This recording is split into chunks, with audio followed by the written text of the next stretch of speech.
Hi everyone, welcome back to our channel okay Varnika Reddy fundays. So అందరు ఎలా ఉన్నారండి? మేమైతే సూపర్గా ఉన్నాను. సో ఈరోజు అయితే నేను మంచి చీర కట్టేసుకొని రెడీ అయిపోయాను. సో ఎక్కడికి అనుకుంటున్నారు? ఈరోజు ట్యూస్డే అండి. సో ఈరోజు రెండో రోజు అన్నమాట, అంటే సెకండ్ వీక్ రాహుకాల పూజకి అయితే రెడీ అయిపోయాను అనమాట. సో ఇప్పుడు టైం వచ్చి 1 o'clock అవుతుంది. సో నేను ఆల్రెడీ వీడియోలో షేర్ చేసినట్టు మనం ఆల్మోస్ట్ 1-1:30 లోపు అయితే వెళ్ళాలి. వెళ్తేనే మనము టికెట్ అవన్నీ చూసి మనము టేబుల్ ప్లేస్ అనేది సెలెక్ట్ చేసుకోవచ్చు. సో ఇప్పుడైతే నేను తీసుకొని బయలుదేరి వెళ్తున్న సామాన్లు అయితే చూపించేస్తాను. ఒకసారి చూసేయండి. ఒకసారి ఎవరైనా కనుక ఈ పూజ చేయించుకోవాలి అనుకుంటే, సో మీకు నియర్ బై ఉన్న కనకదుర్గమ్మ గుడి కానీ ఏదైనా గ్రామ దేవతల గుడిలో కూడా చేస్తారంట. సో ఒకసారి రావుకాల పూజ అనేది చేయించుకోవాలన్న ఇంటెన్షన్ ఎవరికన్నా ఉంటే కనుక మీకు నియర్ బై ఉండే గుడుల్లో అయితే ఒకసారి చూసేయండి. సో కనుక్కుంటే మీకు ఐడియా అనేది వస్తుందన్నమాట. సో నేనైతే పూజ సామాన్లు అయితే చూపిస్తాను ఇప్పుడు. సో ఫస్ట్ నేను తీసుకెళ్ళే సామాన్లు అయితే చూపించేస్తానండి. ఇలాగ రాగి చెంబు అండ్ హారతి ఇచ్చుకోవడానికి అండ్ నూనె అండి, మధ్యలో ఆయిల్, నువ్వుల నూనె అన్నమాట. అండ్ ఇంకా పసుపు కుంకుమ. సో పసుపు కుంకుమ అండ్ బియ్యం పిండి, వరిపిండి అనమాట. సో గంట, ఇవి తాంబూలాన్ని పెట్టుకోవడానికి, సో నూనె వేసుకోవడానికి స్పూన్ అండ్ చాకు, గంట అనమాట. వీటితో పాటు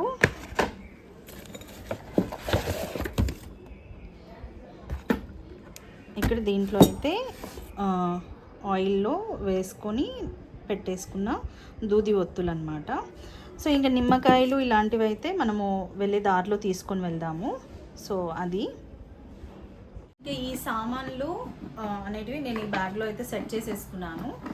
సో పూజకు అనేటివి ఇంకా వెళ్ళిపోదాము. వీటితో పాటు నేను ఆకులు, నిమ్మకాయలు మెయిన్గా కావాల్సినవి అవి మాత్రం తీసుకోలేదు. సో బయట తీసుకోవాలి. అండ్ పూలు కూడా అండి. సో ఇవన్నీ నేను ఫ్రెష్గా అక్కడే తీసుకుందాంలే అని చెప్పేసి అయితే తీసుకోలేదు.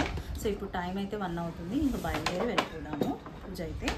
సో నేను చెప్పినట్టు పూజ అనేది ఫుల్గా వీడియో అయితే చూడండి. మీకు ఏమైనా డౌట్స్ ఉంటే వీడియోలో మీకు చూస్తే అర్థమవుతుంది ఎలా చేసుకోవాలి ఏంటి అనేది. So let's go.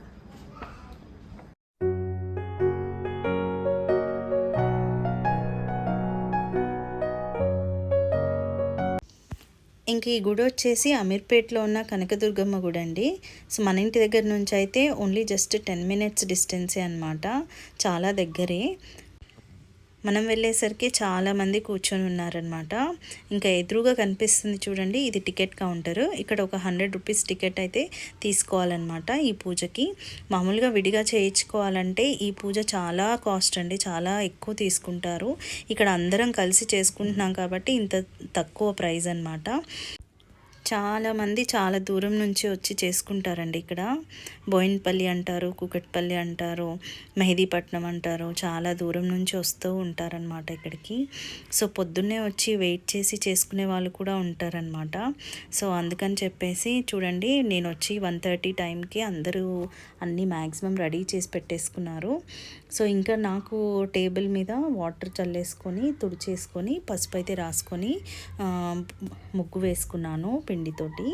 అండ్ పసుపు కుంకుమ ఇలా అయితే వేసుకుంటున్నాను అనమాట. ఇలాగ మనం అన్నీ రెడీ చేసి పెట్టుకునేసరికి ఆల్మోస్ట్ 40 minutes అయితే పడుతుందన్నమాట. ఎందుకంటే మనం నిమ్మకాయలు తెచ్చుకొని ఇక్కడే పిండుకొని అన్నీ ఇక్కడే చేసుకుంటాం కాబట్టి.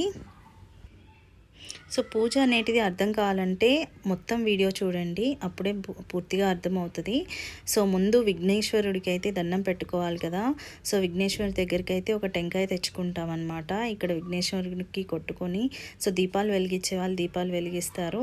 సో పూజలో ఎటువంటి అడ్డంకాలు లేకుండా అయితే బాగా జరగాలి అని చెప్పేసి అయితే మొక్కుంటాము. ఇంకా ఇక్కడ అమ్మవారి గుడి అయితే మూసింది కదా, 2:45కి అలాగా ఓపెన్ చేస్తారండి. అప్పుడు పూజారి వాళ్ళంతా వస్తారు.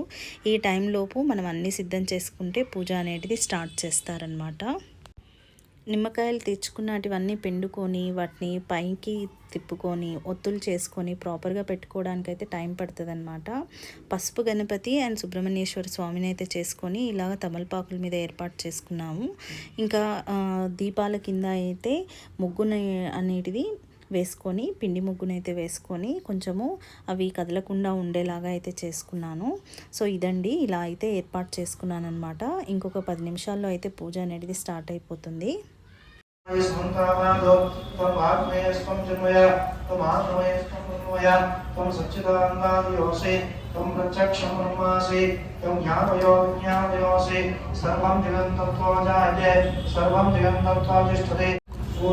सूर्यमय श्रीरंजमय वयस्व मदंजमय सज्जमय नामयस्मय देवाकृष्णमय दीर्घायुष्मय नित्यंजमय वयंजमय सुरंजमय श्रेयंजमय सुरसामय सुधिरंजमय गोक्षां कृष्णाति ततः प्रचारिके स्नानं स्वोत्पयामि ततः ॐ क्षीरेण समयामि ఇక్కడ పూజ అంతా అయిపోయేసరికి ఆల్మోస్ట్ 2 hours అయితే పడుతుందండి. ఇంకా కుంకుమార్చన అయిన తర్వాత అమ్మవారి దగ్గర ఉన్న కుంకుమ అయితే ఇలాగా తాంబూలం కింద అయితే ఇస్తారనమాట. ఇలాగా తాంబూలం అనేది ఇచ్చిన తర్వాత అమ్మవారికి హారతి అయితే ఇస్తారు. ఇంకా అమ్మవారికి మంగళహారతి అనేది ఇచ్చిన తర్వాత మనకైతే తీసుకొని పూజారి వచ్చి ఇస్తారు. సో ఇక్కడ ఫస్ట్ విఘ్నేశ్వరుడికి పూజ చేసుకొని సుబ్రహ్మణ్యేశ్వర స్వామికి పూజ చేసిన తర్వాత దుర్గమ్మకు పూజ చేస్తారు. దాని తర్వాత నవగ్రహాలకు పూజ చేస్తారనమాట. ఇలాగా మొత్తం పూజ అంతా కంప్లీట్ అయ్యేసరికి 2 hours పైనే పడుతుంది. సో అందుకని అంతసేపు కూర్చొని ఉండలేని వాళ్ళైతే కొంచెం చిన్న టేబుల్స్ లాంటివి తెచ్చుకుంటారు, స్టూల్స్ లాంటివి దాని మీద కూర్చోవడానికి. సో ఇంకా పూజ అంతా అయిపోయిన తర్వాత మనం పూజ చేసిన ప్లేట్ అయితే ఉంటుంది కదా, ఈ ప్లేట్ అయితే తీసుకొని వెళ్ళి అమ్మవారికి సమర్పిస్తామన్నమాట. ఇలాగా అందరూ కలిసి వెళ్తారు. ఇంకా ప్లేట్స్ అన్నిటిలో ఉన్నటివన్నీ తీసుకొని ఒక పెద్ద దాంట్లో వేసుకొని అమ్మవారి ముందైతే పెడతారు. సో అలాగా అమ్మవారికి పెట్టిన తర్వాత మనకి దర్శనం చేసుకోవడానికైతే ఇక్కడ వీలుంటుంది. ఇప్పుడు దర్శనం చేసుకొని అమ్మవారి దగ్గరికి వెళ్ళి మనం ఏదైతే పూజ చేస్తున్నామో దేనికోసం చేస్తున్నామో అనేది క్లుప్తంగా అయితే మొక్కుకోవచ్చు మంచిగా. సో ఇలాగా పూజ అనేది ఫినిష్ అయిపోయిన తర్వాత మనకి ఇక్కడ నైవేద్యాలు తీసుకొచ్చినటివి అమ్మవారికి సమర్పించినటివన్నీ ప్రసాదాల కింద ఇస్తారు. ఇంకా ఈ పూజ అయితే ఉపవాసం ఉండి చేసేవాళ్ళు కూడా ఉంటారు, అసలు ఏం తీసుకోకుండా. కొంతమంది పళ్ళు ఫలాలు తీసుకొని చేసేవాళ్ళు ఉంటారనమాట. అలాంటి వాళ్ళంతా ఇంకా ఈ ప్రసాదంతో అయితే తీసుకొని ముగిస్తారు. సో ఇక్కడ ప్రసాదం అనేది పులిహోర పెట్టారనమాట. ఇంకా మనం ఏది తీసుకొస్తే దేవుని దగ్గర నైవేద్యం కింద పెట్టినటివి అలాగా పెట్టేస్తూ ఉంటారు. చాలా రుచిగా ఉంది. ఇంకా ప్రసాదం తినేసేసి మనం తెచ్చిన సామాన్లు అయితే ఏవైతే ఉన్నాయో అవి మాత్రం తీసుకొని వెళ్ళిపోవచ్చు. ఇంకా చాలా దూరం నుంచి వచ్చేవాళ్ళు ఉంటారు కాబట్టి ఇంకా ప్రసాదం తినేసి కొద్దిసేపు ఆగి బయలుదేరుతూ ఉంటారనమాట. సో ఇదండి పూజా విధానము. సో ఇక్కడ అయితే మనం వెలిగించిన దీపాలు అనేటివి పూజ 2.5 గంటల వరకు అలాగే వెలుగుతూ ఉండాలి అంటే మాత్రము సింపుల్ టెక్నిక్స్ అనేటివి ఉంటాయి. సో అవైతే నేను నెక్స్ట్ వీడియోలో షేర్ చేస్తాను. ఎవరికైనా యూస్ఫుల్ అవుతాయి అనుకుంటే కనుక చూడండి, ఫాలో అవ్వండి. సో పూజ అనేటిది చాలామంది చాలా కొంచెం పెద్దవాళ్ళే వస్తూ ఉంటారనమాట. ఇక్కడ ఒక ఆవిడ ఆల్మోస్ట్ చాలా పెద్ద ఆవిడ వచ్చింది. అందరూ పసుపు కుంకుమ పట్టుకొని ఆవిడ దగ్గరికి వెళ్ళి ఆవిడ ఆశీర్వాదం అయితే తీసుకున్నారు. సో ఇలా అయితే పూజ అనేది జరిగింది, నా 2వ వారం పూజ అయితే. సో మీ అందరికీ నచ్చింది అనుకుంటున్నాను. ఈ వీడియో అనేది మీకు యూస్ఫుల్ అవుతుంది అనుకుంటున్నాను. సో ఎవరికన్నా చేయించుకోవాలి అనే ఇంటెన్షన్ ఉంటే కనుక ట్రై చేసి చేయించుకోండి.